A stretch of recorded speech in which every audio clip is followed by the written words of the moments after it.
Flight में travel करना कितना सेफ है?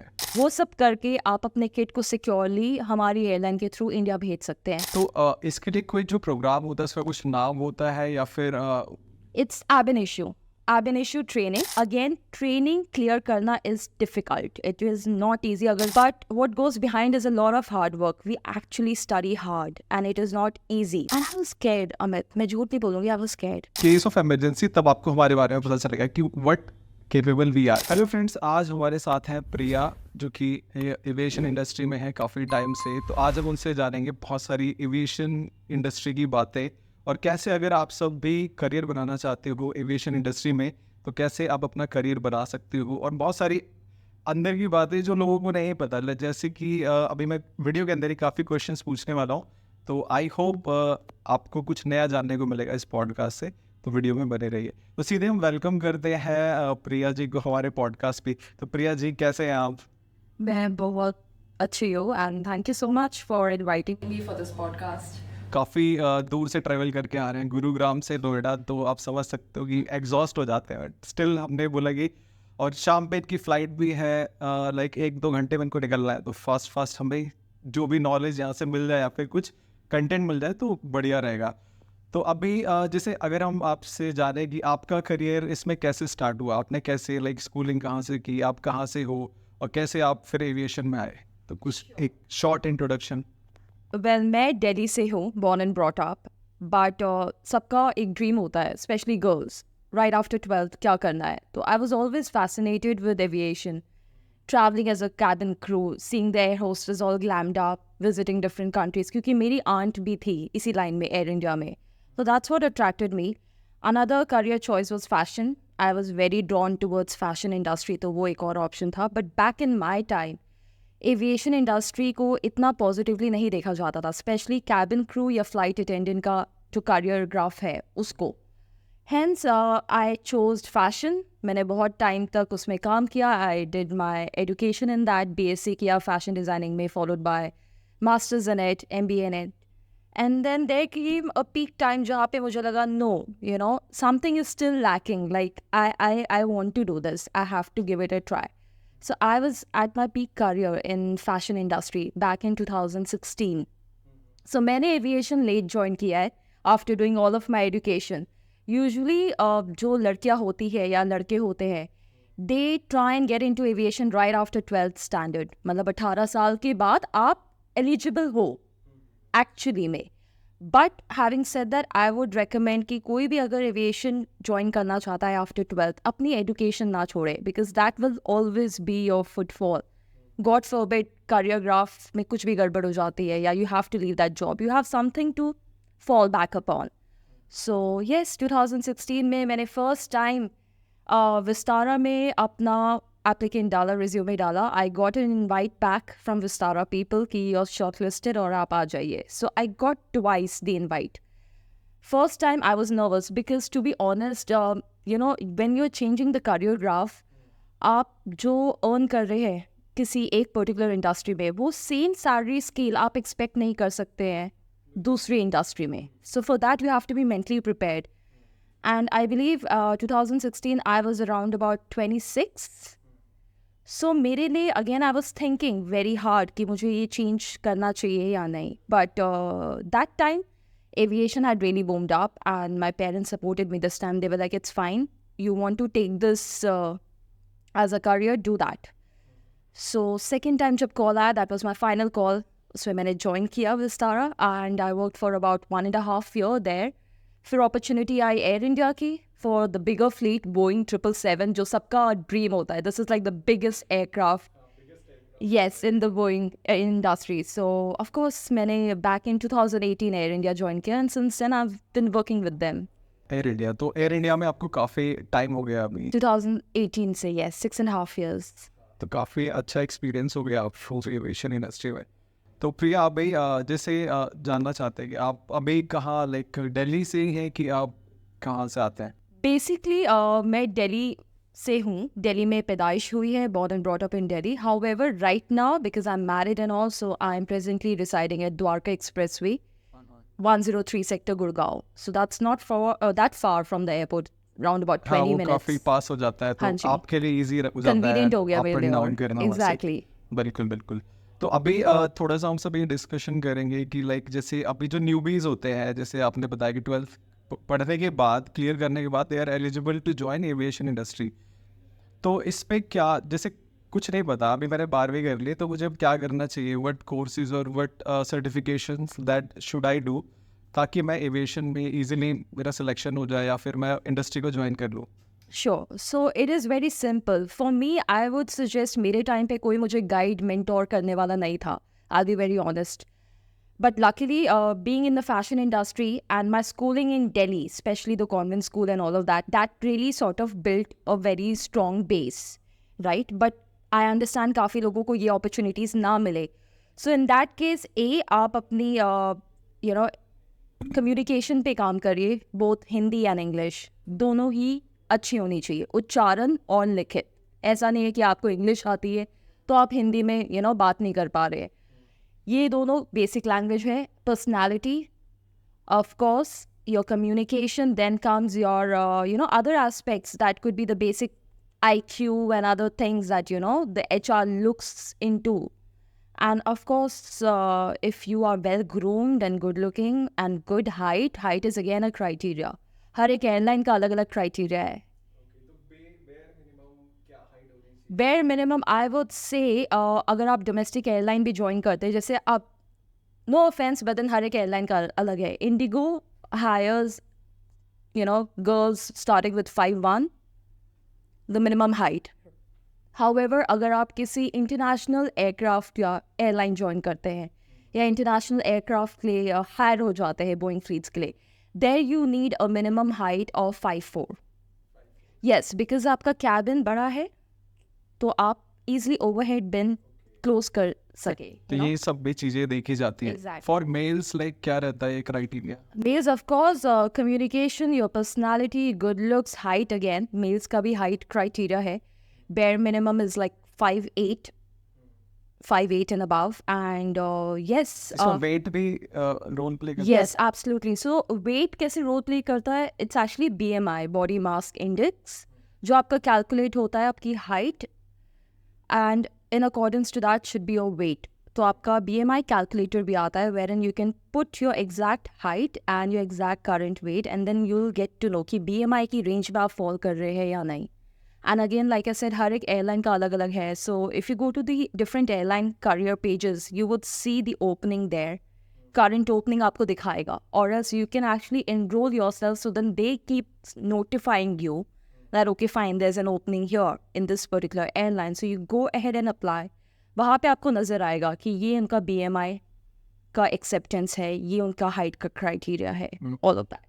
तो इसके बाद अगर हम कोर्सेज की बात करें, कोई कोर्सेज होते हैं या सर्टिफिकेशंस होते हैं जो हमें करने चाहिए फॉर मतलब ये एलिजिबल होने के लिए to being an air hostess और maybe cabin? Honestly Amit, अगर आप मुझसे पूछोगे, बिकॉज आई एम समबडी जिसने कोई फ्रैंकफिन का इंस्टीट्यूट नहीं ज्वाइन किया, कोई एविएशन अकेडमी ज्वाइन नहीं करी, and I was able to crack it. So I wouldn't say आप नहीं करिए, आप करिए. That depends upon you. If you have the funds कि आप जाके फ्रैंकफिन में इनरोल कर ले या किसी और एविएशन अकेडमी में इनरोल कर ले, well and good, because they will actually groom you out right from the scratch. But अगर आप अपने ऊपर सेल्फ होमवर्क थोड़ा करें, and then followed by whatever videos and other mediums that you have जहाँ से आप सीख सकते हो, could be somebody in your family या personal coaching ले लीजिए. That's the economic variant that I am talking about. You can personally get in touch. There's so many cabin crew जिन्होंने अभी as a cabin crew job profile छोड़ दी है, and they've actually started their own coaching institutes, right? Or classes that's one-on-one personal. You can connect with them or anybody else for that matter. So that will be more economic. And B, वो actually आपको precisely वही कराएंगे through which you can clear an interview with an airline, right? Because I feel अगर आप पूरा course करने जा रहे हैं, especially institutes like Frankfurt and Big Shot institutes, वो आपको और भी study material study कराते हैं. It's like a lengthy process, which I feel is irrelevant. Why? I'll tell you the reason behind it, Amit. हर एक airline का अलग safety manual है, अलग service manual है, अलग first aid manual है, right? तो आप आपने अगर एक स्टैंडर्ड वो पढ़ लिया बुक फॉर एग्जांपल एंड आपने ज्वाइन किया Indigo and that is not matching with what you studied, you will be more confuse. For me I feel कि अगर आप एक ब्लैंक स्पेस लेकर के जा रहे हो, ब्लैंक कैनवस, तो ट्रेनर जिस भी एयरलाइन में आप जाते हो, ट्रेनर आपको ट्रेन करेगा, वो एग्जैक्टली फिट हो जाएगा like a marker, it's printed on your canvas. आप जल्दी से ग्रैब कर पाओगे चीज़ें. अगेन ट्रेनिंग क्लियर करना is difficult, it is not easy. अगर बहुत लोगों को लगता है कि it's very easy this role because बहुत ग्लैमरस लगता है, हम डिफरेंट सिटीज़ घूम रहे हैं, लेओवर्स कर रहे हैं, ट्रैवल कर रहे हैं across the globe. But what goes behind is a lot of hard work. We actually study hard and it is not easy. We need to clear that 3 months of initial training. उसके अलग अलग subjects हैं and there's a particular score like 80% minimum you have to get, 80 to 90. Again, it depends upon airline to airline. जैसे मैंने कहा है, किसी की 80% requirement है, किसी की 90% requirement है. तो इसके लिए कोई जो प्रोग्राम होता है उसका कुछ नाम होता है या फिर It's ab initio. Ab initio training. This is a term in aviation industry and ab initio training हर एक एयरलाइन करता है, स्पेशली फॉर फ्रेशर बैचेस जो कि नए एस्पिरेंट कैंडिडेट्स है जिनके पास कोई एक्सपीरियंस नहीं है. मेरा विस्तारा में ab initio ट्रेनिंग हुआ था which was for 3 months. It was very strict, it was very tough. And उसके बाद जब मैं गई थी एयर इंडिया में, again I had to go through ab initio. Why? Because मेरा टोटल एयरक्राफ्ट चेंज था. विस्तारा में back when I joined we only had 320s. इसको कैसे प्रोनाउंसिएट करेंगे like Abin, ABIN, ab initio. Issue, yeah, that's correct. अब जो लोग नए लोग हैं जिनको पता नहीं, मुझे भी नहीं पता था, पहली बार मैं सुन रहा हूँ कि दिस इज समथिंग जो आपको करना चाहिए. तो अगर हम थोड़ा सा बात करेंगे इसके पैकेजेस क्या रहते हैं नॉर्मल, लाइक जैसे एक कॉर्पोरेट जॉब है उसमें उनको एक अच्छा पैकेज देते हैं, उनको इतने टाइम काम करना है, तो इसमें क्या टाइम ड्यूरेशंस क्या रहते हैं और सैलरी क्या मिलती है, like what can be the CTC to company, या फिर कैसे रहता है? Okay, Amit, it is a vast, complex topic. Again, depending upon airline to airline. कोई एयरलाइन है जो सिर्फ डोमेस्टिक केटर कर रही है तो वहाँ का सैलरी स्केल अलग होगा. Again for example they are making you do 4 sectors a day, domestic up and down 4 और 6. एंड आर्स का भी होता है यहाँ पे. अगेन DGCA जो है मेन बॉडी जो है हमारी एविएशन की, जो गवर्न कर रही है सारी एयरलाइंसेस को, उनकी तरफ से एक पर्टिकुलर आर ब्रैकेट बनाया गया है हर एक इंडिविजुअल के लिए कि वो इंडिविजुअल इतने घंटे से ज़्यादा फ्लाई नहीं कर सकता इन अ मंथ, राइट. तो आर रिस्ट्रिक्शन आ जाती है. Plus depending upon different airline, तो आपका सैलरी अगर मैं कहूँ, if somebody is flying up to 70 hours roughly, I wouldn't say कि मैं किसी एक एयरलाइन का नाम ले रही हूँ, 70 hours कह लो जैसे आप, तो आप अगर नॉर्मल डोमेस्टिक फ्लाई कर रहे हैं 4 sectors, majorly 4 sectors and minorly 2 sector, so हफ्ते में बैलेंस बन जाता है. तो in a month you earn around about 70 to 80,000, या के. yes. And international का again it goes up because you're flying overseas, you are staying abroad, तो आपको लेबर अलाउंस मिलता है, फ्लाइंग आवर्स आपके ज़्यादा हो जाते हैं. सो हमारी सारी 3 हिस्से में आती है हमें. The basic is what is fixed, that depends upon different individual. Again आपकी हायरार्की के ऊपर कि अगर आप ग्राउंड लेवल कैबिन क्रू है या कैबिन सीनियर्स है या कैबिन मैनेजर्स है, like that, there like 3 hierarchies. उसके बेसिस पे बेसिक सैलरी होगी. Then your flying hours, how many hours are you flying, domestic or international, whatever, and then your dollar allowances if you're traveling international, if you're an international flight crew, yes. जो cabin crew होता है, for example जैसे आप हैं, अगर आप काम कर रहे हैं तो आप डोमेस्टिक भी करते हैं, इंटरनेशनल भी करते हैं, हम मिक्स होता है, या सिर्फ आप डोमेस्टिक ही कर रहे हैं, या फिर ये ऑप्शन होता है कि यू कैन डू बोथ? सो ये ऑप्शन हमारे पास तो है ही नहीं अनफॉर्चुनेटली. येस, ये ऑप्शन एयरलाइन के पास होता है. द मैनेजमेंट डिसाइड्स कि कौन सा क्रू कौन सा फ्लीट करेगा, कौन सा बैच कौन से फ्लीट के लिए जाएगा, डिपेंडिंग अपॉन जहाँ पे रिक्वायरमेंट है. फॉर एग्जांपल एयर इंडिया में अभी हायरिंग हुई थी बहुत ज़्यादा जब Tata said taken over. Oh yes, जब Tata said taken over our company, that was the first time जब ओपनिंग आई, बहुत लोगों ने अप्लाई किया, बहुत ज़्यादा. and very overwhelming approach, I must say. And yes, तो उनमें से काफ़ी सारे जो क्रू थे उन सबको इनिशियली इंटरनेशनल फ्लीट दिया गया था, which was 787 and 777 fleet. However, seeing the requirement, अब उनकी ट्रेनिंग, क्रॉस ट्रेनिंग हो रही है 320 फ्लीट्स में, which is domestic fleet. So they will be doing both. They are in fact doing both. They are doing international plus domestic. It depends. Abhi they are trying to segregate in Air India ki sabko, you know, at least if 2 Boeing fleet, then एक minor Airbus fleet मिले. Like they're trying to make a balance of it. Okay. So इसमें अभी हम थोड़ा सा benefits की बात करते हैं. तो बीइंग अ कैबिन क्रू और आप एविएशन इंडस्ट्री में है, तो क्या क्या बेनिफिट्स आपको मिलते हैं जो कि एक नॉर्मल हम जैसे आप जैसे लोगों को जो नहीं मिलते, आप लोगों को भी बहुत बेनिफिट्स मिलते हैं, बिकॉज आजकल corporate sector is really booming up. So सबसे अच्छा बेनिफिट जो मुझे लगता है, I wouldn't even talk about travel, because I know हर कोई ट्रैवल पर्क्स की बात करता है. I would say medical. अगर आपका मेडिकल इंश्योर्ड है तो trust me, they give you very good coverage in aviation industry. आपकी पूरी फैमिली मेम्बर का, mom, dad, if you have a sibling, और else you can also add your spouses name in it. So medical coverage बहुत ही अच्छा है, and that is there. The second benefit is of course your travel tickets that we get. तो उसमें हमें taxes pay करना पड़ता है basically.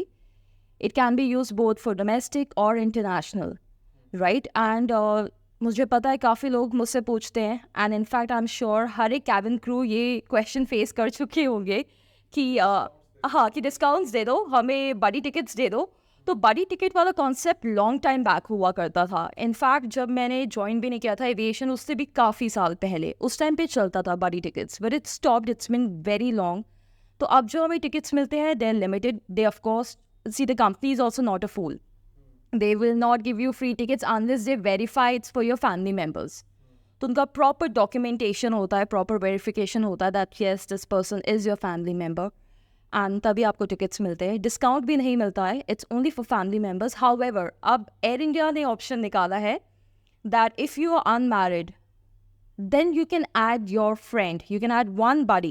So basically, could be your friend, could be your boyfriend, could be your girlfriend, or could be the same-sex partner. That's for the first time. I don't think so. India में किसी और airline ने निकाला होगा. So I feel good about it that you know we are actually expanding our horizon in terms of our mindset. So yeah, that is good. तो काफ़ी अच्छा आपने बताया, लोगों को पता नहीं था. अभी आई होप काफ़ी एयर इंडिया पे लोग मतलब जा रहे हैं. मतलब जब तक वो गवर्नमेंट के पास था तो लोग वैसे ही दूर भागते थे. Now definitely after Tata's take over, तो ये काफ़ी एक पॉजिटिव साइन है एयर इंडिया के लिए. तो अभी थोड़ा सा आपसे ये डिस्कस कर देंगे, लेकिन आप अगर आप एक पर्टिकुलर आपका क्या जॉब रोल है और कैसे सारी चीज़ें मतलब होती हैं, फ्लाइट टेक ऑफ होने से पहले, लैंडिंग के बाद तक क्या प्रोसेस रहता है? Sure. So मैं अभी प्रमोट हो गई हूँ, so I'm cabin senior now. So usually flight का ये होता है जो भी हमारा रिपोर्टिंग टाइम है. For example, departure is for 4 a.m. So we report 2 hours prior minimum at our base. Base station सारी airline का airport होता है, right? So it could also be domestic terminal 2 for airlines जिनका domestic up and down है. So for me it's terminal 3. Base station पे हम 2 घंटे पहले पहुंचते हैं, जहाँ पे हमारा सबसे पहले बेस पे पहुंचने से पहले हम करते हैं अपना बैग चेक इन काउंटर पे. बैग चेक इन किया, पासपोर्ट चेक कराया, स्वाइप कराया, जीडी पे साइन किया, हमने सारी इन्फॉर्मेशन चेक करी, and then we go up to our base station, जहाँ पे जाके सबसे पहले हम अपना बैग अलग रख के, the small carry on bag that we have, वो अलग रख के we do our breath analyser test which is called the BA test, which is mandatory. अगर आप फ्लाइट अटेंडेंट हो, you can not miss this out, because then there is like a huge penalty that you face. So basically आपके merits low हो जाते हैं, you are suspended also for a little while, so you can not afford to miss that. BA किया, BA room से निकले बाहर, then briefing room में हमारे जो भी क्रू मेंबर्स हैं, हमने सारी अपनी डिटेल्स भरी. There are various forms that we need to fill up. Custom form हो गया आपका, बेसिक GD डिक्लेरेशन हो गया, देन आपका बेसिकली एक और फॉर्म होता है जहाँ पे आप अपने एम्प्लॉय IDs सारी डिटेलिंग लिखते हो. Then there is like a proper briefing by the senior, the flight senior जो हेड कर रहे हैं. They also call the cabin supervisors और द CCICs और SICs. सो वो नॉर्मल क्वेश्चन एयर होता है, it's like more like a discussion, and we actually try and break the ice. It's like a moment जहाँ पे आप एक दूसरे को इंट्रोड्यूस करते हो एक दूसरे से, बिकॉज हर दिन हम एक नए क्रू मेंबर के साथ फ्लाई कर रहे होते हैं. ऐसा नहीं होता कि that's the beauty which I like, क्योंकि इट इज़ नॉट मोनोटनस कि I know we all miss like अगर हमारे फ्लाइट क्रू मेंबर में कोई फ्रेंड है तो हम बहुत खुश होते हैं, बहुत खुश होते हैं. And then we try and we see if we can work in the same zone. Otherwise अगर कोई नहीं है, we get to meet new people, we get to work with new people, we discuss a flight role, duties, क्या क्या चीज़ें ध्यान में रखनी है. उसके बाद हम जाते हैं कैप्टन्स ब्रीफिंग के लिए. कैप्टन्स ब्रीफिंग के लिए कैप्टन की साइड वाला जो डिस्पैच का एरिया है, हम वहाँ जाते हैं. कैप्टन हमें ब्रीफ करते हैं about whatever securities that he want to update us, safety, security related, concerns, and weather, and if there's any special handling, any special guest, all of that. After that briefing, we get the custom signed from the captain, and then we quickly head towards the immigration. Immigration clear kiya, immigration officer se again we get a picture clicked, he signs, he checks, everything is like a proper check. All of that, and then we go clear the security clear करने के बाद we rush towards our gate because terminal 3 is huge, so we cannot afford, again on time performance की बात आ जाती है. So हर जगह पे we need to ensure that we are on time, we cannot delay, and the entire bunch has to go together. It cannot be scattered, because you never know कि कोई new joinee है, new joinee को नहीं पता, things like that. We go together as a bunch. Gate तक पहुँचे, gate अगर open हो जाते हैं, CISF आते हैं, हम एंटर करते हैं aircraft before the guest and 1 hour prior to the guest, 1 hour prior to the boarding time basically, right.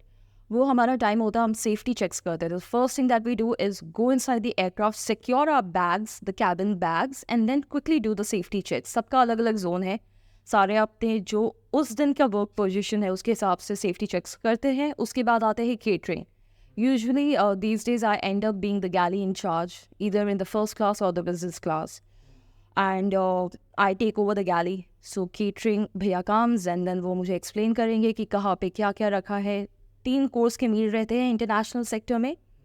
And usually, it's always full flight, which is good. And हमें सारा मील explain कर देते हैं, crew का मील कहाँ रखा है, extra meals, special meals, everything. So, basically, it's like पूरा map और पूरा गैली का जो आपका इंटीरियर है वो आपको पता होना चाहिए कि कहाँ पे क्या रखा है, राइट. वो सब कर लिया. Then we prepare the welcome drinks आपके basically business class and first class guest के लिए. जैसे ही वो आते हैं, बोर्ड करते हैं, तो we give them a special service which is welcome drinks, hot and cold towel, any additional drinks or whatever they wish to have. Could be a champagne, could be a coffee. Again, champagne is again, the bar is usually opened when we are traveling from international to Delhi. Because India ka, again, there's a rule concept. However, seeing the guest, if they are really insisting on having a champagne, we open and give it to them. Right? All of that boarding तब तक simultaneously चल रही है. My crew members are there जो boarding में assist कर रहे हैं. एक person रहता है नमस्कार करने के लिए, because in Air India, we always like to give that Indian touch. तो हमारे में हमेशा नमस्कार, नमस्कारम, या तो कितनी बारी अगर हम कनाडा के सेक्टर्स ऑपरेट कर रहे हैं तो काफ़ी लोग सत श्री अकाल बोलते हैं, तो हम उन्हीं की भाषा में जो भी वो बोले हम करते हैं रिवर्ट बैक. एंड एक पर्सन गाइड करेगा, लेफ्ट से जाना है, राइट आइल पे जाना है, लेफ्ट आइल पे जाना है, like that. And we do all of that. Once the passengers are on board, we secure the overhead bins, help them out. We have so many wheelchair, Amit. हमारे पास I think the only reason air India इतना trustworthy है, no matter लोग कुछ भी बोले, the younger lot, younger generation, I know उनको fantasize करेगा Emirates, Etihad, this that, but जो ओल्ड पीपल है उनके लिए कंफर्ट एयर इंडिया है. बिकॉज अभी तक टिल डेट मैंने किसी और एयरलाइन में देखा नहीं इतने ओल्ड गेस्ट आते हुए, इतने व्हीलचेयर्स आते हुए. इसका कुछ तो रीज़न होगा. We really look after them. मैंने खुद बहुत केयर करी है from the scratch, like from the time हम बोर्ड करा रहे हैं उनको असिस्ट करना. उनको लिटरली हाथ वो ऐसे पकड़ते हैं, पूरा वेट डाल देंगे, उनका बैग पकड़ रखा है हमने एक साइड, उनको सीट पे लेके जाना, असिस्ट कराना बैग के साथ, देन उनको पूरा ब्रीफ करना कि वॉशरूम इधर है, यहाँ पे है. एंड साथ में एक बड़ी गेस्ट भी असाइन कर देते हैं कि इनको कुछ भी ज़रूरत हो तो आप कॉल बेल प्रेस कर दीजिएगा, हम आ जाएंगे. And specially business class and first class में तो कॉल बेल प्रेस करने की भी ज़रूरत नहीं है बिकॉज हम इतना वॉक अराउंड्स करते हैं, इनफैक्ट इकोनॉमी में भी, बट इकोनॉमी का बहुत बड़ा हो जाता है राइट द सेगमेंट। सो हम खुद ही देख लेते हैं कि इनको किसी भी चीज़ की रिक्वायरमेंट है, we assist them, taking them again and again to the rest room, everything from the scratch. Aisle wheelchairs भी आते हैं, कुछ ऐसे भी लोग आते हैं जिनके फ्रैक्चर्स हो रखे हैं, you know they can't even put one of their feet down, और उनको हम लेके जाते हैं आयल व्हीलचेयर पे। So it is tough and handling and taking care of old guest, क्योंकि कोई और एयरलाइन नहीं लेता and they all have restrictions, वो मना भी कर देते हैं कि इतने ही, एंड वो an number of time specially old guest सारे सेक्टर्स के मांगते हैं tea coffee, you know tea coffee उनका फेवरेट है, जितनी बार भी मांगे देते हैं, हम खुशी खुशी देते हैं, जितनी बारी आपको खाना चाहिए। We have an number of food, खाने की हमारे पास कभी कमी नहीं होती, किसी के लिए भी कमी नहीं होती, बी इट फॉर बेबी और कुछ भी, और कुछ नहीं भी होता हम इनोवेट कर देते हैं। We are like Indian airline, so we love innovating, we will create a food for you on board अगर कुछ ना भी हो, so like that. So like that. Great. So after ये सारी चीजें होने के बाद लैंडिंग का क्या लैंडिंग करने के बाद जैसे ही रीट्रेनिंग हो जाती है, एंड के जितने भी स्पेशल गेस्ट होते हैं, जैसे कोई ब्लाइंड गेस्ट है या कोई यू नो यंग पैसेंजर है, काफ़ी बार यंग पैसेंजर्स भी ट्रैवल करते हैं जो कि 18 साल से नीचे के हो गए बेसिकली, है ना, तो उनका पेपर वर्क होता है, प्रॉपर हैंड ओवर देना होता है ग्राउंड स्टाफ को, उसके बाद ही हम उनको जाने देंगे, राइट। किड ऑन बोर्ड, कोई अकेले बच्चा ट्रैवल कर रहा है, थिंग्स लाइक दैट। हाँ, the kids are very smart, आज वो लोग बहुत स्मार्ट है, तो उनके अगर पेरेंट्स इंटरनेशनल रहते हैं, वो खुद रहते हैं और बिजी है, तो वो अपने बच्चे को एयरलाइन के ऊपर ट्रस्ट करके, and of course there is a particular you know forms and paper work that you need to do, वो सब करके आप अपने किड को सिक्योरली हमारी एयरलाइन के थ्रू इंडिया भेज सकते हैं। वो इंडिया आते हैं, अपने दादाजी नानी जी के घर रुकते हैं, खुशी खुशी फिर वापस जाते हैं, and they trust us because we are not dodging anywhere with the human life being, right, safely उनको उनके घर भी पहुंचा देते हैं। ऑल ऑफ दैट बेसिकली जितने भी व्हीलचेयर गेस्ट हैं उनको एंड पे रोका जाता है, जो कि बिल्कुल नहीं चल पा रहे, तो व्हीलचेयर्स एंड में आती है बिकॉज सारे गेस्ट निकल जाए, उसके बाद सारी व्हीलचेयर्स डोर तक आएंगी आपकी, वहाँ पे लेके जाएंगे आपको। सबका हो गया deplaning, then we do one final check, पूरे लैबोरेटरीज में चेक कर दिया, कैबिन में चेक कर लिया। गलती से काफ़ी बार ये होता है कि अगर आप बड़ी फैमिली है, you know they busy packing, कुछ ना कुछ पैक कर रहे हैं, अपना सामान रख रहे हैं, तो वो है यू नो एयरक्राफ्ट में, या कोई लैबोरेटरी गया है, लास्ट मिनट किसी ने बोला मुझे रेस्ट रूम यूज़ करना है, तो we check all of that. वो सब करने के बाद एक हमारे यू नो पर्सन आएंगे ग्राउंड स्टाफ से, बॉन्ड से, basically bond people are somebody जो आपके चेक करते हैं गैली के कार्ड्स, जिनमें आपका बेसिकली काफ़ी कंटेंट होता है जो हम गेस्ट को सर्व करते हैं, तो उसके सील्स बस टैली करने होते हैं, बता दिया सील टैली हो गई, जैसे बार कार्ड की सील टैली हो गई, एमिनिटी किट्स जो हम देते हैं business class and first class को, उनकी सील्स टैली कर दी, ये सब कर दिया, we are good to go. Captains भी रुकते हैं तब तक, and then first they move out, you know saying whatever briefing, जो भी थैंक यू नोट हमें करना होता है हम करते हैं, हम सारे बाहर निकलते हैं, एंड जो हमारा जो फर्स्ट एयरोब्रिज ख़त्म होने के बाद जो एरिया आता है, सेक्शन आता है जहाँ से एयरपोर्ट शुरू होता है, वहाँ पे कोने पे there is a debriefing. So एक तो हो गया हमारा प्री फ्लाइट ब्रीफिंग, एक हो गया हमारा debriefing. Debriefing is wherein कि सीनियर बात करेगा, and you know they will try and understand कि कहाँ पे शॉर्ट कमिंग्स थी, कहाँ पे ऐसी चीज़ें थी जहाँ पे we could have done better, and they would also appreciate कि कहाँ पे हमने बहुत एक्सेप्शनल काम किया है। बिकॉज काफ़ी बारी Amit we are actually you know हम सिर्फ ग्लोरीफाइड वेट्रेस नहीं है, बिकॉज काफ़ी लोगों को यही लगता है oh cabin crew, like I told you कि बहुत पढ़ना होता है, लोगों को नहीं पता कि ट्रेनिंग क्लियर करना टफ होता है। आप जब करने लगोगे, अगर somebody is not from engineering background, like person like me, I am not from engineering background, तो कुछ ऐसे टेक्नोलॉजिकल मतलब टेक्निकल टर्म्स है मैं कहूँगी, यू वुड बी लाइक ये सब तो कैप्टन को पढ़ना है, why would I study. Cockpit के बारे में भी मेरे को नेक्स्ट क्वेश्चन मेरा वही अभी रहने वाले हैं बहुत सारे, तो अभी मेरे दिमाग में ना अब तो जैसे नॉर्मल जो क्वेश्चंस हमने पूछ लिए Right. तो वो तो हो गया। अब जैसे एक माइंड में आता है लोगों के क्वेश्चन कि जैसे इन केस ऑफ इमरजेंसी तो क्या cabin crew members are eligible to like fly the plane, मतलब वो कर सकते हैं क्या, they have a knowledge? See, we have a bare minimum knowledge, which is bare minimum. Having said that, we cannot fly the plane, ठीक है? But we can always, जैसे for example वहाँ पे हमेशा इंटरनेशनल सेक्टर में 4 captains होते हैं, 2 main captains और 2 first officers, right? And God forbid ऐसा सिचुएशन हो जाता है कि कोई भी एक, किसी को भी बीमार हो गए, कुछ भी हो गए, whatever हाँ, maybe XYZ, तो we go inside the cockpit to help them out with the checklist. और हमारा सेकंड काम होता है basically, so usually international sector में देयर रेयरली चांसेस ऐसा कुछ हो, because you have 4 captains, right? Domestic में ये चांसेस है 2 ही रहते हैं, captain and first officer. In fact जो आपके इंटरनेशनल सेक्टर्स जो आपके ये वाले होते हैं, Asia region, long haul flights basically जो 787 करता है, बोइंग 787, राइट? उस पर भी 2 ही कैप्टन्स होते हैं, जो कि आपकी होती है 10 घंटे से कम की फ़्लाइट, 8 घंटे हो गया, 5 घंटे हो गया, 9 घंटे हो गया, उसमें भी 2 ही कैप्टन्स होते हैं। उसमें ये चांसेस है, प्रोबेबिलिटी है। तो उसमें क्या होता है कि कोई ना कोई एक तो होगा कैप्टन या ऑफिसर, फर्स्ट ऑफिसर। तो जो नहीं हुआ, जिसकी तबीयत खराब हुई, उसकी जगह हम जाते हैं एंड दूसरा person is there to take over the in charge of the entire aircraft. हम चेकलिस्ट होती है, वो चेकलिस्ट में उनकी हेल्प करा सकते हैं। Another thing what we can do, अगर उसको बहुत ज़्यादा ज़रूरत है अ सेकंड को पायलट की, like if like that comes a situation, then of course we page in the cabin that in case or discreetly, not even page, basically beforehand जब हमारे पास guest आते हैं, हमारे पास एक लिस्ट आ जाती है कि कौन कौन से qualified गेस्ट हैं on board. Could be doctors, because doctors का तो हमेशा हमें पूछना होता है बिफोर द फ्लाइट, हमें ये अनाउंसमेंट करनी होती है, पूछना होता है। It is a standard practice that we all follow. Doctors on board या मैं कोई भी मेडिकल प्रैक्टिशनर होना ही चाहिए, इट्स एन एड ऑन। अगर नहीं है तो we are there because we are first aid qualified cabin crew. तो हम इतना कर सकते हैं that we can give our best to try and revive you और try and keep you alive till the time we reach any of the nearest airport, और वहाँ पे मेडिकल असिस्टेंस नहीं आ जाती।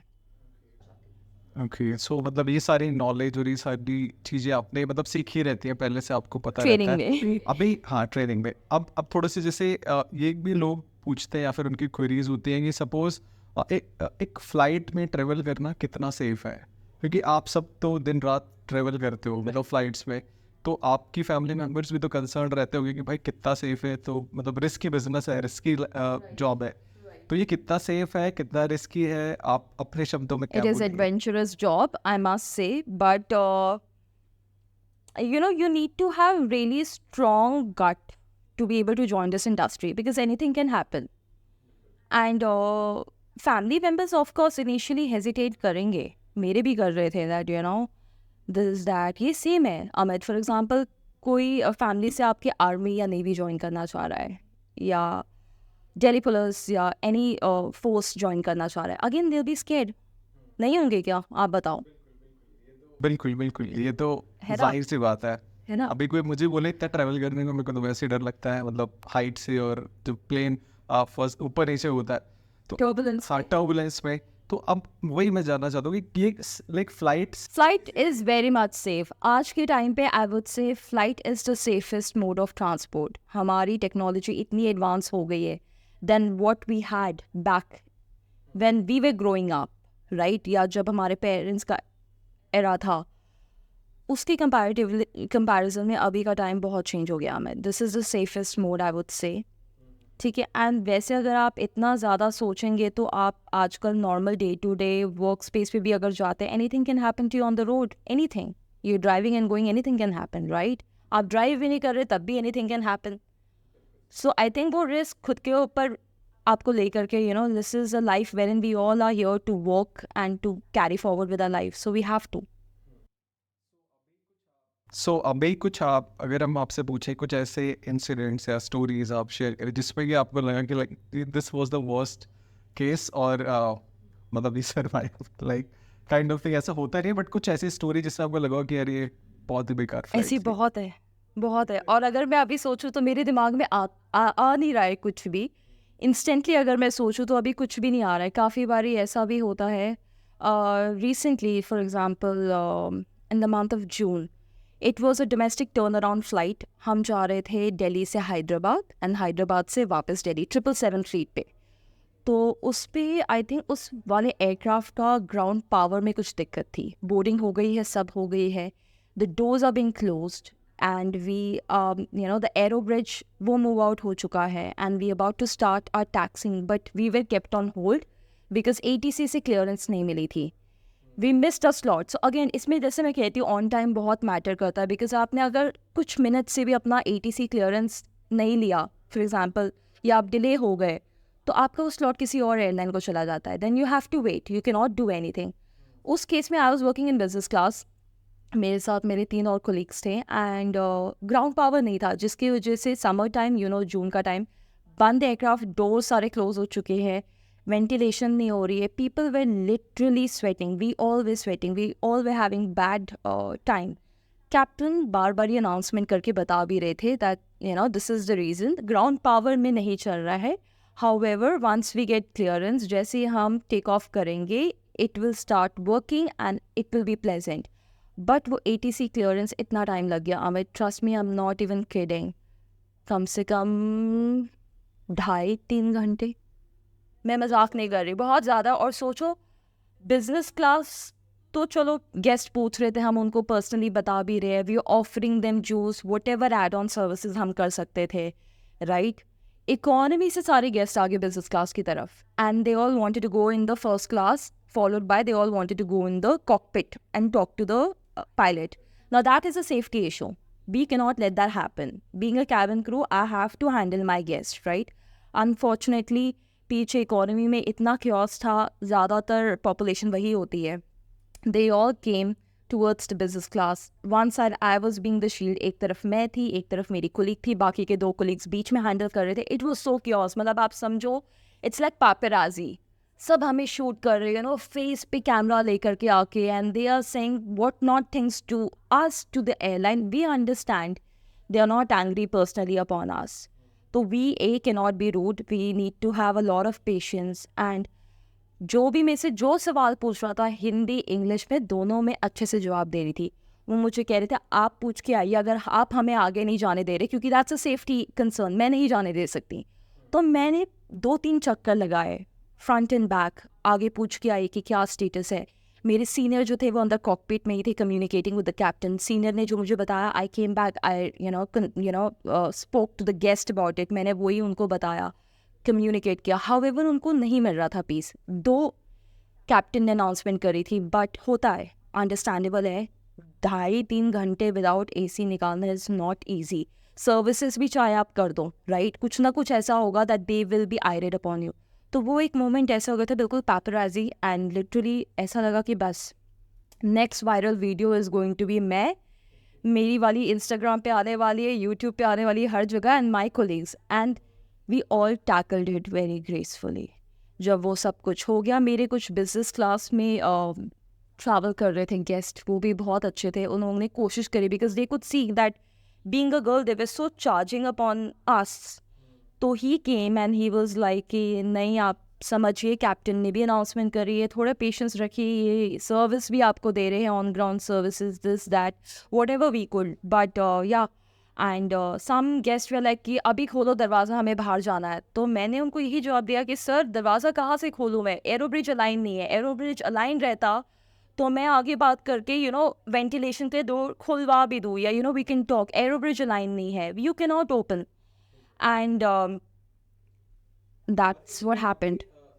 जैसे अगर हम बात करते हैं जो हमारा एयरक्राफ्ट होता है, इसमें वेंटिलेशन जैसे वो तो बंद हो गया, उसमें वेंटिलेशन उतना ही था जो आप बेसिकली, हम हमेशा फ्लाइट से पहले आपका जो एयरक्राफ्ट होता है उसमें वो एक प्रेशराइज कैबिन है, राइट. उसमें एक प्रेशराइज एयर तो भरी जाती है, राइट. इतनी तो वो कितने समय तक लोगों को मतलब इजी रख सकता है, और इसमें क्या ऑक्सीजन भी डाला जाता है, क्या होता है कि लोगों ऑक्सीजन मास्क तो है. It's again both type depending upon कौन सा एयरक्राफ्ट है. हर एक एयरक्राफ्ट टाइप का अलग है. कुछ बोइंग के जो एयरक्राफ्ट है उनमें गैसियस होगी, कुछ में केमिकल होगा, केमिकल ऑक्सीजन और द गैसियस वन, दोनों ही it's good enough for you to survive. However, having said that, आपके पास जो कैबिन में प्रेशराइज ऑक्सीजन होता है वो इतना सफिशेंट होता है कि you can survive at least bare minimum. I cannot give a number hours नहीं दे सकती मैं आपको, बिकॉज ये कहीं पे मेंशन नहीं है एज सच। हाँ, बट जैसे उस दिन का मैंने आपको बताया एपिसोड, 2.5 घंटे तो ऑलमोस्ट हो गए थे। उसके बाद टेक ऑफ हुआ एंड उसके बाद जो कूलिंग हुई, इट वाज बिल्कुल कपाती हुई कूलिंग। लोगों को मतलब मज़ा आ गया। होगा। हमने बहुत अच्छे से सर्विस करी, और हैदराबाद थोड़ा लॉन्ग फ्लाइट होता है, आपके पास बहुत टाइम होता है बहुत अच्छे से सर्विस करने का। वो सब किया and eventually when they landed they were all happy. उनका यही था कंसर्न कि you know why this that ये सब। So this is one flight again जहाँ पे आपने मुझे बोला ना वर्स्ट फ्लाइट। आज तो मुझे लगा था कि जब मैं दिल्ली वापस पहुँचूंगी I will be highlighted everywhere. उस एयरक्राफ्ट टाइप में कुछ दिक्कत है, आई थिंक वो गया भी है रेक्टिफिकेशन के लिए, वो भी गया होगा, आई एम श्योर गया होगा, आई एम श्योर। ओके, बिल्कुल। तो अभी थोड़ा सा हम बैक टू यू आते हैं, थोड़ी सी जैसे 2-3 और क्वेश्चंस पूछेंगे, उसके बाद विल रैप इट अप। तो अभी कुछ क्वेश्चंस ऐसे भी थे जो मेरे माइंड में आ रहे थे कि जैसे बीइंग अ कैबिन क्रू और इन द एविएशन इंडस्ट्री, अगर आपने बोला कि ये ग्लैमरस इंडस्ट्री है, तो इसमें ना बहुत सारा सेफ्टी और मतलब आपके फैमिली मेम्बर्स फॉर एग्जांपल वो सोचते होंगे, या फिर आप ऐसी इंडस्ट्री में जहाँ आप नए लोगों से मिलते हैं, आप 2-2 दिन बाहर ही रहते हैं, तो हाउ योर पार्टनर और योर लाइक फैमिली उसमें मतलब उनको प्रॉब्लम नहीं होती, और होती नहीं है तो how you tackle it? Family members तो सबसे पहले आते हैं, राइट, एंड वो कंफर्टेबल हो जाते हैं। इनिशियली लगता है कि उनको स्टार्टिंग में बहुत फिक्र रहती है टेक ऑफ से पहले। मैं ऐसे करती थी टेक ऑफ से पहले, हाँ मम्मी टेक ऑफ कर रही हूँ, लैंड होते साथ एयरपोर्ट पे कनेक्ट किया वाईफाई, हाँ मम्मी लैंड हो गई हो, जो कि मैं अभी भी करती हूँ। But what I do now is कि बिकॉज हमारे अर्ली मॉर्निंग होते हैं flights, so now I don't disturb their sleep. I tell my brother और आई टेल माई हस्बैंड, उनको एक मैसेज ड्रॉप कर दिया और लैंड होके एक मैसेज ड्रॉप कर दिया। सो बेसिकली कॉल से आप मैसेज पे आ गए in so many years, just to notify we are safe, right. Again another thing, आप उनको अपना फ्लाइट डिटेल दे दो, फ्लाइट नंबर दे दो, जिससे वो ट्रैक कर सकते हैं। फ्लाइट रडार ट्रैकर्स होते हैं जिसपे आप ट्रैक कर सकते हैं कि फ़्लाइट सेफली पहुंच गई है। एंड यू नो जो फैमिली मेम्बर्स होते हैं, I think they get used to, because वो भी माइंड नहीं करते हैं। ऑपोजिट टाइम चलता है, इंडिया में अगर रात हो रही है तो वहाँ पे दिन हो रही है, बट अगर हम वहाँ दिन में लैंड हुए, जो कि मेजरली हम दिन में ही लैंड होते हैं वहाँ पे, मैं जब भी कॉल करती हूँ मम्मी पापा या किसी को भी, ये उठा लेते हैं कॉल, यू नो इर्रिस्पेक्टिव, बेचारे सो रहे हैं क्या कर रहे हैं, उठा लेते हैं। बस इतना बता देती हूँ, अच्छा सो जाओ आप, मैं पहुँच गई हूँ, बस उतनी बात हो गई। देन यूजुअली क्या करते हैं कि आपका ऐसे जेट लैग पीरियड रहता है that you balance your time. काफ़ी लोग क्रू क्या करता है, जैसे टाइम सेट कर देता है इंडिया टाइम के अकॉर्डिंग, अलार्म लगा लिया कि इतने बजे फैमिली मेम्बर्स उठ जाएंगे, तो एक बात हो पाएगी, हाल चाल पूछ लिया, सब ठीक है, इतना पूछो, that's more than enough I feel. And of course they do trust you, because अगर आप इस इंडस्ट्री में आए हो एंड वो ट्रस्ट नहीं करते, देयर इज़ नो पॉइंट कि आप ये इंडस्ट्री ज्वाइन करो, बिकॉज आप अपना मेंटल पीस हार्म करोगे, आप अपना लेओवर हार्म करोगे, एंड आप अपनी रिटर्न फ्लाइट हार्म करोगे, बिकॉज आप चिड़चिड़ रहोगे, मेंटल पीस आपका गॉन है, घर पे लड़ाई हो गई है, स्पाउस से लड़ाई हो गई है शक की वजह से, whatever reason, could be any XYZ reason, और boyfriend girlfriend, you know anything, and that impacts your work space. So again you know जब हायरिंग भी होती है अमित, यू नो वॉट, काफ़ी बारी HR they try and figure out, they try and filter out, उनके खुद के तरीके होते हैं, they will try and figure out कि how open minded you are और how open minded your family is, because they don't want somebody जो baggage के साथ आए, राइट, कोई भी नहीं चाहता। And I got lucky because I met my husband in this industry. He was my senior, and I met him 2019 में, 2020 के end तक we got married. He is not right now. It's been 2 years कि उन्होंने छोड़ा है ये industry. He's joined corporate sector because ऐसा हो रहा था अभी कि जब 2 husband and wife cabin crew है, हमारा initial 1 year of marriage हम नहीं देख पाते थे एक दूसरे को। बिल्कुल, ये तो पॉसिबल ही नहीं हो one is flying, the other is reaching, है ना, तो then what's the point? So he asked me, he said कि आप देख लो आपको कंटिन्यू करना है या मैं कंटिन्यू कर लूँ, whatever, because any one of us have to be there at the ground space. बिल्कुल, आई कैन सी आपके पास एक डॉग भी है, तो हाउ यू मैनेज हाँ, that thing? I love dogs. तो पहले वाला जो डॉग था वो तो मम्मी पापा के घर पे था, एंड बिकॉज पापा रिटायर हो गए थे तो पापा वाज ऑलवेज देयर, कोई ना कोई हमेशा रहता था घर पे। अब अभी जो हमारे पास डॉग है, it's been a year and 2-3 months, he is just 1 year 2-3 months old। तो उसको ले तो हम आए because he was very cute, but सोचा ये था कि मेरी मदर इन लॉ, वो भी गुड़गांव में ही रहती है, because my husband's a local from Gurgaon, तो वो पास में ही रहते हैं हमारे घर के पास। बट हमने सोचा था उनको बोल देंगे पीछे से जब भी मम्मी का टाइम हो, जब मैं फ़्लाइट पे जाऊँ तो वो आके घर पे रुक जाए। सो ये भी हो जाएगा कि she can cook for the son, और मील उनका हो जाएगा। वो कभी कभार आते जाते रहती हैं। या तो फिर उसको हमने बचपन से थोड़ी आदत लगाई है छोटे से अकेले रखने की, with all the fans and everything on. उसके लिए पूरा रूम टेम्परेचर मेंटेन होता है, कूल रहता है, चिल रहता है। Like we already switch on the AC ताकि वो चिल एनवायरनमेंट रहे। Then we keep the sliders open कि वो बालकनी में कभी भी जाके ही कैन सी, एंड ताकि ही कैन गेज पीपल। हाँ, मतलब रिस्क रहता है, डर रहता है, जैसे हाँ, कि तो अकेला। उसको अच्छा लगे बिकॉज वो देखेगा लोगों को क्रॉस करते हुए एंड ऑल दैट, तो he feel a little good about it. उसके मील बोल्स बना दिए, उसको पहले मील खिला दिया अच्छे से, extra snack, meal bowls, water, everything is kept. एक लाइट, छोटी लाइट ऑन रहती है। And now he is so used to. उसको पहले बीच में हम क्या करते थे कि सेम सोसाइटी में उसकी एक और डॉग फ्रेंड रहती है, तो उसका जो ओनर है वो ले जाता था एंड वो अपने पास रखता था जब तक मेरे हस्बैंड शाम को नहीं आ जाते वापस, राइट। एंड वो उसको पिक कर लेते थे। बट इनिशियली तो वो रुक गया and they have very good friends, दोनों dogs. But now he is become so homesick. मतलब उसको ये होता है कि मुझे कोई नहीं चाहिए। अगर दोनों ऑफिस गए हैं, मैं और मेरे हस्बैंड, कोई बात नहीं, मैं घर पे अकेला रह लूँगा। But he likes to be surrounded. Dogs का होता है that fragrance is there in the air. तो उसको अपने दोस्त के पास भी नहीं जाना है, वो वहाँ जाके रोता है, खेलता भी नहीं है उसके साथ। उसको घर पे रहना है, अकेले रहना है, वो वेट कर लेगा। ऐसा भी हुआ है अमित कि हस्बैंड लेट आ रहे हो ऑफिस के बाद, कॉर्पोरेट सेक्टर कैसा होता है, आफ्टर पार्टीज दैट, तो काफ़ी बारी होता है वो लेट आते हैं। He is waiting, and he is so sharp कि आ रहे हैं।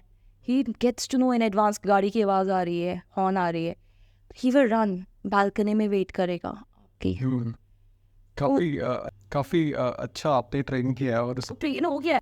Now we also have camera, तो वो स्पीकिंग कैमरा है। इनिशियली नहीं था, तो इसने जितने भी मेरे इंडोर प्लांट्स थे ग्रोइंग अप एज में, सब जैसे मैं वापस पहुंचती हूँ and I see all my plants all out, mud all out. But अब वो ग्रोन अप हो गया है, नहीं करता है। And secondly we have camera access, तो हम देखते रहते हैं एंड ऑडियो पे भी उससे बात करते हैं, तो ही एक्चुअली रिएक्ट्स। अगर मुझे दिख रहा है वो कुछ बदमाशी करने जा रहा है तो आई विल स्कोल्ड हिम, चाहे मैं यूएस में बैठी हूँ, न्यूयॉर्क में बैठी हूँ, I will scold him right there and he will respond to it. If I tell him I am on the way, मैं वापस आ रही हूँ, he will respond to it. So उसके दिमाग में ना साइकोलॉजिकली वो बैठ गए कुछ कुछ टर्म्स की, वेट, मैं आ रही हूँ, थिंग्स लाइक दैट, तो ही वेट्स। ठीक है, ठीक है, बिल्कुल। काफ़ी अच्छी इन्फॉर्मेशन आपने आपके डॉग के बारे में भी दी। आई होप लोगों को काफ़ी अच्छा लगा होगा। सो अभी एक लास्ट क्वेश्चन ये पूछूंगा, जैसे आप इंटरनेशनल फ्लाइट्स करते हैं तो इसमें jet lag, how you manage that, इसमें बहुत इशू होता है। और सेम डे 4-5 फ्लाइट्स करने के बाद आप कैसे अपना सारा मैनेजमेंट करते हैं, क्योंकि एक फ्लाइट करके आदमी थक जाता है। तो हाउ यू गाइस मैनेज? सो जब मैं विस्तारा में 4 सेक्टर्स करती थी, 4 सेक्टर्स एक्चुअली तब शुरू हुए नहीं थे।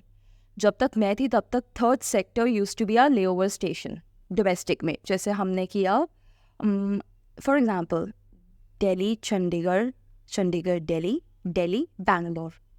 Now Bangalore is our 3rd station जो कि लेओवर स्टेशन, वहाँ पे लेओवर मिलता है। सो तब तक इट वॉज सॉर्टेड क्योंकि आपको रेस्ट मिल रहा है। डोमेस्टिक लेओवर्स भी बहुत ही अच्छे हैं, और स्पेशली विस्तारा में बहुत अच्छे हैं। Kolkata layover, Chennai layover, Bangalore layover, Bombay layover. And you know what, आप you get to meet your friends and family members जो भी है लेओवर पे, राइट। तो वो अच्छा रहता है, that is still easy. 4 sectors जब मैंने छोड़ा था उसके बाद शुरू हुए थे, एंड मुझे नहीं पता 4 सेक्टर्स कैसे लोग हैंडल करते हैं, बट जितना भी मैंने सुना है 4 sectors are really a torture, really a torture. मतलब उसके बाद आप ऐसे होते हो कि बस आपको घर जाना है एंड आप एक मशीन बन जाते हो, because next day again after 12 hours, minimum rest 12 hours का होता है इन डोमेस्टिक sectors. 12 hours के बाद again you're legal for a domestic flight. Could be 2 sector, if not 4 sector, of course 2 sector or 3 sector. So basically आप tired हो, आप घर जाते हो, घर जाके you just want to take a shower, eat food if you want to. Otherwise aircraft में खाना मिलता है of course, and कुछ लोग aircraft का खाना prefer करते हैं, कुछ लोग नहीं खाते हैं, और कुछ लोग अपना खुद का मील लाते हैं, whatever. You eat and you just rest. And आप actually cut to cut, Vistara में मेरे साथ ऐसा होता था, मैं कट टू कट जैसे नेक्स्ट डे मेरी फ़्लाइट है उससे बाय डिफ़ॉल्ट अलार्म लगा के सोती थी 3 घंटे पहले, is what I used to get up. क्योंकि उतना टाइम मेरा ऐसा होता था DND, मतलब मुझे जगाओ मत अनलेस कुछ काम है बहुत अर्जेंट, राइट। बट इंटरनेशनल में ये सॉर्टेड है, बिकॉज आप जब इंटरनेशनल जा रहे हो, विदेश जा रहे हो, आपको वहाँ पे 2 या 3 दिन का ले ओवर मिलता है 777 पे। 787 पे आपको 24 आवर्स का ले ओवर मिलता है। तो 787 इज बिगर फ्लाइट और 777? सो दोनों बोइंग फ्लीट है। 787 के बाद 777 आता है। 777 is bigger in size as compared to 787, right? और इनके भी अलग अलग वेरिएंट्स है। और अब तो 350 आ गया है, you must be knowing. 350 is latest Airbus 350। Airbus 350, जो कि बेसिकली एयरबस वालों ने निकाला है like an alternate to compete with Boeing 777। बिल्कुल। सो अभी एक क्वेश्चन, जैसे हम सब नॉर्मल एम्प्लॉयज के मन में होता है कि हमको आज नहीं जाना, छुट्टी करनी है, तो आप ऐसा बहुत मन करता है अमित, बहुत बारी मन करता है। जैसे आज मेरा मन कर रहा है, मैं सुबह से उठ के एग्जॉस्ट हो गई हूँ। मेरा सैटरडे ऐसे निकला है कि मैंने इन्जॉय नहीं किया because of travelling and all of that. Not like I did not enjoy all of this, but बहुत मन करता है, but you can not, because आपके साल के एक सर्टन कोटा है सिक लीव्स के जो आप ले सकते हो। अगेन मैनेजमेंट चेक करती है कि कितना फ्रीक्वेंट आप रिपोर्ट सिक कर रहे हो, unless you genuine sick. And God forbid Amit, अगर आपको जेन्युइनली सिक लीव्स की ज़रूरत है तब आप क्या करोगे? और भी लीव्स है, you will be leave without pay, which is fine, but you know ये सारी चीज़ें अफेक्ट करती है देन आपके प्रमोशन पे, ईयरली हाइक जो होता है, ऑल ऑफ दैट, उन सब पे ही इफेक्ट करता है। ऑफकोर्स जब ऐसी हालत है कि यू कैन नॉट, पहली चीज़ कभी भी आप फिटीक है, fatigue is the terminology that we use in the aviation industry. Fatigue का है कि मतलब आप बिल्कुल एग्जॉस्टेड टायर्ड हो। You should not be operating flight come what में। आपको पता है आप बहुत फिटीक हो, D-6 होता है, डिपार्चर -6 आवर्स। 6 घंटे पहले फ्रॉम डिपार्चर रिपोर्ट सिक कर दो, क्योंकि आप लास्ट मिनट अगर करते हो तो डिमेरिट होता है आपके लिए। I mean action is taken upon you. आपको लेटर ऑफ कॉशन मिलेगा या depending letter of warning whatever, या आपका इंटरनेशनल हटा देंगे, सिर्फ डोमेस्टिक कराएंगे, यू नो। सो इसमें इंटरनेशनल में ज़्यादा बेनिफिट्स होते हैं एज कम्पेयर टू डोमेस्टिक, या फिर कंपैरिजन अगर हम करें तो? बात कर रहे हो salary scale, layover destination, layover allowances, exposure, yes, international is far better. But you know, you're getting to meet a niche client, niche guest on board. आपका इतना अच्छा you know, मैंने ऐसे भी देखे हैं कैबिन क्रू अमित, जो कि जिनको बोलना नहीं आता इतना अच्छा, बट उन्होंने अपने आप को प्रोग्रेस किया है ना। Meeting different guest on board, celebrities on board, different personality. हमेशा सेलिब्रिटीज़ नहीं होते, but there so many qualified doctors and all. वो आपसे खुद ही बात करेंगे, इतनी लंबी फ्लाइट है, गेस्ट कितना सोएगा। They will talk to you, you know, you will meet and you will talk. It will build up your interpersonal skills. I mean, जो मैंने ऑब्जर्व किया है, काफ़ी लोगों में आए हैं, and it is good because international fleets will really groom you and then you are so confident. सो अब मेरा ये आई थिंक सेकंड लास्ट या लास्ट क्वेश्चन है इससे, कि काफ़ी लंबा हमारा पॉडकास्ट हो गया। अगर आप यहाँ तक देख रहे हो तो वीडियो को लाइक ज़रूर कर लीजिए। इतनी सारी इन्फॉर्मेशन आपको आई थिंक अभी तक तो कहीं नहीं मिली होगी, यूट्यूब पे भी आप सर्च कर लो। सो अभी जैसे एक ये क्वेश्चन था मेरा कि इन केस ऑफ इमरजेंसी तो how capable you guys are. जैसे कि मैंने कभी सुना था एक किसी कैबिन क्रू से कि अगर if in case of emergency तब आपको हमारे बारे में पता चलेगा कि व्हाट केपेबल वी आर। तो वो क्या मतलब कैपेबिलिटी किस लेवल तक जा सकते हैं कि आप क्या कर सकते हो हेल्थ में, मतलब किस टाइप से आप सेव कर सकते हो? ओके, तो हम लोग हर इमरजेंसी के लिए प्रिपेयर्ड है। बी एट छोटी सी छोटी मेडिकल इमरजेंसी मैंने हैंडल करी है, मेरे कोलीग्स ने हैंडल करी है। Saving somebody's life we have handled. Fits हो रहा है लड़की को मेरे जोन पे, we have handled it all, medical emergencies A to Z। So much so we also prepared in case mother है जो कि एक्सपेक्ट कर रही है एंड गॉड फॉरबिड उनका वाटर बैग ब्रेक हो जाता है and the baby has to come out. We can, with the assistance of the medical practitioner or a doctor or a nurse, we baby deliver कर सकते हैं up in the air, we that qualified. Then comes any kind of structural damage.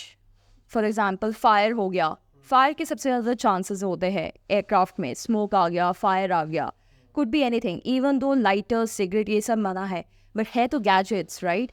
हम ओवन्स use कर रहे हैं, काफ़ी heating equipments use कर रहे हैं to heat and for any XYZ reason इतने वायर्स जा रहे हैं सीट्स के पीछे से, जो स्ट्रक्चर है कहीं से भी कुछ भी किसी भी वजह से कोई स्मोक फ्यूम्स आ रहे हैं, पंजेंट फ्रेग्रेंस आ रही है, you know, that's a trigger point. That's a point जहाँ पे हमें we have to fight the fire. Could be a lab fire, galley fire, cabin fire, any sort of fire, electrical fire, phones जो blast करते हैं, whatever. Turbulence को तो आप सबको पता ही है. Turbulence ज़्यादातर होता है, specially this time monsoon season है.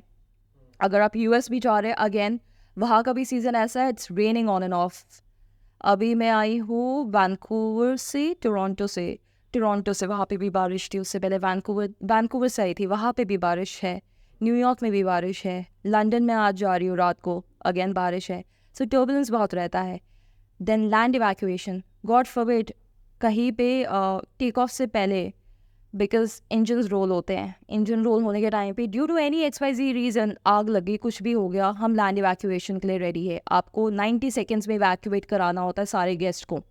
90 सेकेंड्स बहुत कम टाइम है अमित. उसमें land evacuation and God forbid अगर हम पानी पे लैंड कर रहे हैं, जो कि मेरे साथ नहीं हुआ है, टच वुड, एंड अभी तक लैंड इवैक्यूएशन भी नहीं हुआ है मेरे साथ, अगेन टच वुड, बट मेरे कोलीग्स के साथ हुआ है and they've battled it, they've done it.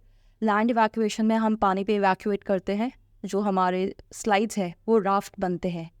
And we are trend कि हम आइसोलेटेड एरिया में पानी में भी इवैक्यूएट करके तब तक सर्वाइव कर ले जब तक हम सिग्नल नहीं भेज देते for help. And of course जैसे ही अगर कोई भी एयरक्राफ्ट कुछ होता है, जैसे फॉर एग्जांपल ऐसा ना हो, बट अगर वाटर बॉडी पे लैंड कर रहे हैं या क्रैश हो रहा है, व्हाटएवर XYZ रीज़न, इमरजेंसी की वजह से, तो of course the captain has communicated to the ATC. वहाँ से हमें हेल्प आ रही है, वी नो दैट. बट तब तक का जो स्ट्रगल है, 90 seconds is not less, trust me. Turbulence होता है, गेस्ट मानते नहीं है बात, खड़े रहते हैं इधर उधर ये वो. ट्रस्ट मी, गॉड फॉरबिड कभी ऐसा इंसिडेंट ना आए. मैंने टर्बुलेंस फेस किया है विस्तारा में, इतना ज़्यादा turbulence, where I was fine so with the guest, but एकदम से नीचे आता है, which is called CAT, clear air turbulence, जिसका कैप्टन को भी नहीं पता होता है. तो जब ब्रीफिंग होती है हमारी प्री फ्लाइट ब्रीफिंग, उसमें यूजुअली कैप्टन बता देते हैं कि इतने से इतने घंटे टर्बुलेंस है. फॉर एग्जांपल टेक ऑफ के बाद 2-2.5 घंटे टर्बुलेंस है, मैं अनाउंसमेंट करूँगा, सीट बेल्ट साइन ऑन कर दूंगा, एंड जब ऑफ होगा उसके बाद ही सर्विसेज होंगी, तब तक आप सब बैठे रहिए, राइट. हम कॉन्स्टेंट अनाउंसमेंट करते हैं, still people do not here अस. अच्छा, काफ़ी बारी आप सर्विस कर रहे हो, सर्विस के मिड में ये विस्तारा में हुआ था, क्लियर एयर टर्बुलेंस जो मैं बता रही हूँ. अच्छा, विस्तारा में एक और चीज़ हुई थी विच वॉज अबोटेड लैंडिंग. अबोटेड लैंडिंग का मतलब है कि आप लैंड कर रहे हो, फुल स्पीड से लैंड कर रहे हो, एंड देन एकदम से, मैं जूलिया मोस्टी उस टाइम पे मैं थी, बिल्कुल इकोनॉमी के सीट्स, जो एंड की सीट्स होती है वहाँ पे जो क्रू बैठता है फेसिंग द कॉकपिट बाहर की तरफ, वो एकदम से लैंड होने वाले हैं, एंड अबोटेड टेक ऑफ, ऐसे ऊपर, मतलब इतनी व्हाट डू कॉल एग्जैक्टली, इतने force say that you can't even think, and your altitude is like this, you know, you're literally like this. And after that happened, it was initial for me. All the guests, ये लोग मुझे देख रहे हैं, and I had to try and keep a brave face कि नहीं, all is good. You know, उन्होंने मुझसे question नहीं किया, but उनका face मुझसे पूछ रहा था question, and I was myself this कि यार ये क्या हुआ, but it was all okay.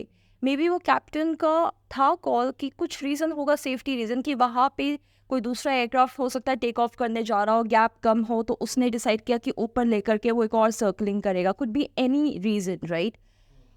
तो again like that aborted landing deal किया. तो अबोटेड लैंडिंग टर्बुलेंस मैंने आपको बता दिया. एयर इंडिया में भी बहुत बारी ऐसा हुआ है दैट लिटरली यू नो एक ब्रीफिंग होती है, जो कि कैप्टन स्पेशली ब्रीफिंग देते हैं क्रू मेंबर्स को, पहले देते हैं जो CICs होते हैं फ्लाइट के लीड उनको. गॉड फॉरबिड अगर कुछ भी रीज़न की वजह से हमें कोई भी इमरजेंसी हैंडल करनी है तो हम प्रिपेयर्ड रहते हैं. तो टेक ऑफ के टाइम पे कुछ भी ग्लिच हो सकता है, टेक्निकल है, आफ्टर ऑल मशीन है. सबसे ज़्यादा अगर हम बात करें तो दोनों में टेक ऑफ के टाइम ज़्यादा मतलब take off and landing is the most crucial time, जहाँ पे बेसिकली DND हो जाते हैं. कैप्टन्स को डिस्टर्ब नहीं कर सकते हैं, राइट. एंड कोई अगर ऐसा सेफ्टी कंसर्न है जो कि हमें अपडेट करना है कैप्टन को, तो वो हम कर सकते हैं डायरेक्टली उनको, बट वो उनका फेज है जहाँ पे उनको they are basically in the DND zone. It is so crucial. And काफ़ी बारी ऐसा होता है कि कैप्टन ट्राई कर रहे हैं, एयर इंडिया में हुआ था, कैप्टन ट्राई कर रहे हैं, टेक ऑफ नहीं हो रहा, कैप्टन ट्राई कर रहे हैं, जैसे टेक ऑफ नहीं हो रहा. एंड देन फाइनली कैप्टन ने ये ब्रीफ कर दिया था सीनियर लीड को कि ऐसा हो सकता है कि टेक ऑफ होते साथ कुछ गड़बड़ हो and we might have to land back, ठीक है, to be prepared for emergency अगर ऐसा हुआ तो कुछ गड़बड़। तो आई रिमेंबर मैं अगेन स्टार्टिंग का टाइम था एयर इंडिया में, I was we with juniors, हम पीछे इकोनॉमी में काम करते थे and I was scared. Amit, मैं झूठ नहीं बोलूँगी, आई वाज स्कैर्ड। तो जब भी हम अपनी जंप सीट पे बैठते हैं, हमारी सीट्स को बोला जाता है जंप सीट, क्रू सीट्स या जंप सीट्स, हमारी जो अलग से सीट्स होती है। तो वहाँ पे हम अपने ब्रेस पोजीशन पे हैं। Brace position is basically a position जो हम लेते हैं जब हम टेक ऑफ और लैंड कर रहे होते हैं। वहाँ पे हमारा साइलेंट रिव्यू चल रहा होता है। साइलेंट रिव्यू इज़ जहाँ पे हमें की पॉइंट्स रिमेंबर करने होते हैं कि in case God forbid emergency होती है, what will be a first course of action. उस टाइम पे हमारे दिमाग में और कुछ नहीं चलना चाहिए। टू बी ऑनेस्ट, नहीं चलना चाहिए, बट ऐसा नहीं है कि और चीज़ें माइंड को मिसडायरेक्ट नहीं करती हैं, but just for little while आपका प्रेजेंस ऑफ माइंड क्लियर होना चाहिए। तो उस वक्त हमें बोल दिया था be prepared. I started preparing and ऐसा था कि बोल दिया था, तो I had left a message on my phone to my loved ones. मतलब वो एक मैसेज था जो मैंने सबको फॉरवर्ड कर दिया था, दैट ऐसा ऐसा ऐसा ऐसा। मैसेज नहीं गया ऑब्वियसली बिकॉज हम फ्लाइट के अंदर है, there is no network, but कभी तो पहुंचता ना। हाँ, कभी पहुंच गॉड फॉरबिड नथिंग हैपेंड। बहुत ट्राई के बाद we took off. When we took off कुछ ऐसा नहीं हुआ, वी वर स्कैर्ड दैट होगा लैंड होगा, इमरजेंसी हैंडल करनी पड़ेगी, बट नहीं हुआ। But that was the day I was like fully geared up and prepared कि आज तो जो भी ट्रेनिंग सीखी है ना, आज तो करना है बस, मतलब कैसे भी करके करना है। And then somehow that spirit comes into you, like people से दैट कैबिन क्रू क्या है, वेट्रेस है, ग्लोरीफाइड वेट्रेस है, this that. No, when there comes a situation, अब तो ये सब होता नहीं, terrorist attack this and that नहीं होता, बिकॉज इतनी सिक्योरिटी जैसे मैं बता रही थी हो गई है।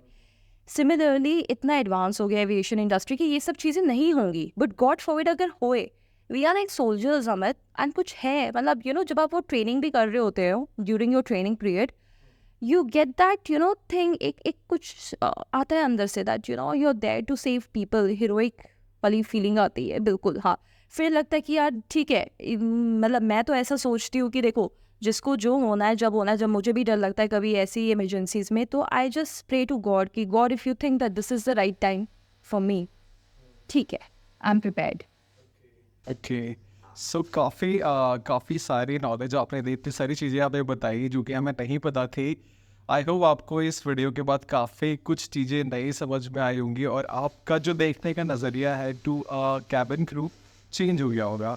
सो डेफिनेटली इस वीडियो में अगर आपने कुछ नया सीखा समझा जाना तो इस वीडियो को लाइक करिए और चैनल को सब्सक्राइब कर सकते हैं। और अगर आपको चाहिए इस टाइप की वीडियोस तो आप कमेंट डाउन कर सकते हैं। पहले तो वीडियो के अंदर आपको क्या अच्छा लगा वो कमेंट करके आप बताइए। बाकी अगर इस टाइप से और भी आपको किस प्रोफेशन के बारे में जानना है, थोड़ी अंदर की बात जाननी है, तो उसके लिए भी आप बोल सकते हैं। एंड ट्राई माई बेस्ट कि मैं किसी ऐसे गेस्ट को अपने पॉडकास्ट पर लेके आऊँ। तो गाइस वीडियो देखने के लिए आपका बहुत बहुत धन्यवाद। मिलते हैं नेक्स्ट वीडियो में। Till then take care, good bye.